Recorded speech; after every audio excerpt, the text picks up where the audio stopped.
Have you ever looked at a boring landscape and thought, well, there's no way that it's possible to capture a good shot here?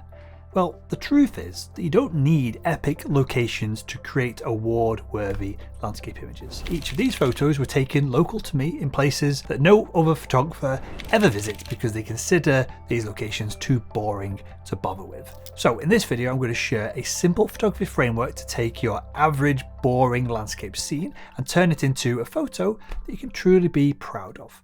So, what's the first step in taking a boring location and transforming it into something worth shooting? Well, what most photographers do when they're stuck in a boring location is they shoot wider, they walk further, they stay longer, and they hope something dramatic is going to happen. And of course, it almost never does. Alternatively, the photographers who consistently make great images in ordinary landscapes, they do the exact opposite. They get even more and more and more intentional. So take a look at this location, for example. I think most people would consider this a boring landscape to shoot in. So what did I do? I got intentional. I knew that the only foreground there was going to be for miles around were random piles of rocks. And so I went on a very intentional hunt for the best bunch of rocks that I could find. I shot the rocks and, of course, this is still a really crappy, boring photo.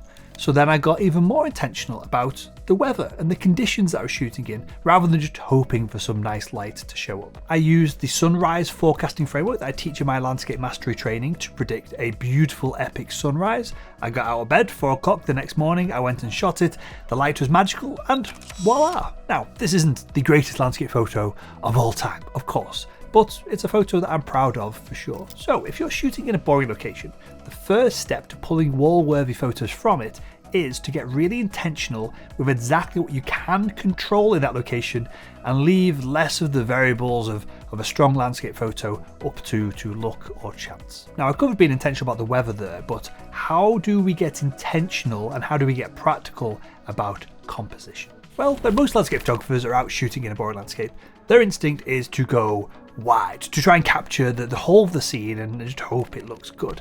And this logic kind of makes sense. I mean, if things are a little bit boring, perhaps you can squeeze a few more of those boring things into the frame and that'll make the entire thing more interesting. Maybe. Well, unfortunately, in most boring landscape locations, that just doesn't work. So instead of asking, why did I bother coming here? Instead ask yourself, what tiny elements are in front of me that are interesting on their own, regardless of what is surrounding them. So the goal is to find the one thing that's worth photographing. It might be a single tree, a man-made monument, something that stands out for just being different in that landscape, a patch of light hitting the ground. It doesn't really matter what it is. It doesn't matter what that specific element is, as long as it is interesting to you as you look at it. I mean, just look at this image. I'm literally pointing out here to sea. This is up in North Wales. I'm pointing out to sea because there was nothing interesting at the beach I was at because the tide was in and the weather was all messed up. I'd got some of my predictions wrong on this day. And so I shot out to sea and shot this beautiful cloud. And often the best move is to switch to a telephoto lens and zoom into the specific element in that boring landscape. Just cut out all the crap around it that's just not needed for your landscape photo. Your telephoto lens is cropping out most of the boring stuff, leaving you with a higher percentage of interest within the frame, which then makes the overall image typically more interesting. Now, if there really isn't one obvious subject to isolate, this is where abstract photography starts to become incredibly powerful, and this is what you should lean into next. Now, the mistake that most photographers make in boring locations is to assume that the photo has to be about the place that they're shooting. It doesn't. Your landscape photo can be built around shape, texture, contrast, repetition, and the beauty of this is that an abstract photo doesn't need an epic location at all. In fact, ordinary places are often better for this kind of thing because you stop trying to make the whole scene look impressive, which sometimes is just not possible, and instead you start to notice the small visual details that other people will just walk past. This shot, for example, is a pool of ice that I found in a rock as I was heading out to what I thought was going to be my location for today. I found this on the way up the hill, and I stopped for a minute and I photographed it. And the irony is that this shot of the ice was easily the best image that I took that day, and most people, including myself, even just a couple of years ago, would have just walked by it. So rather than asking, how do I photograph this landscape, ask yourself the question, what patterns are hidden inside this landscape that might be interesting to shoot? And this could be shapes that are formed in an interesting pattern, cracks in ice, silhouetted shapes in the background, maybe with beautiful sunrise colours, lines drawn in the sand. The beauty of abstract compositions is that it could be literally anything. And at that point, you're not really photographing a specific location anymore. You're photographing shape, form, and contrast.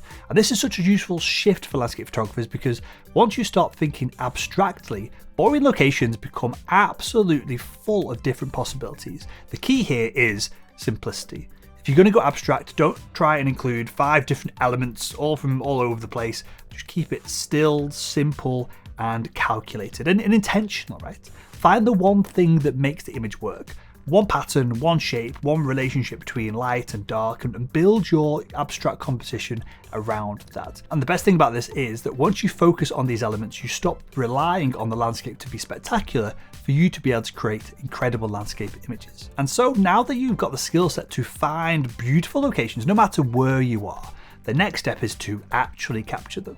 And you might be thinking that you need a fancy camera, a bunch of lenses, and a bunch of accessories, but that simply isn't true. Click here to watch this video to see why the camera that you're shooting your landscapes with really doesn't matter and how you can create beautiful images no matter what gear you currently have.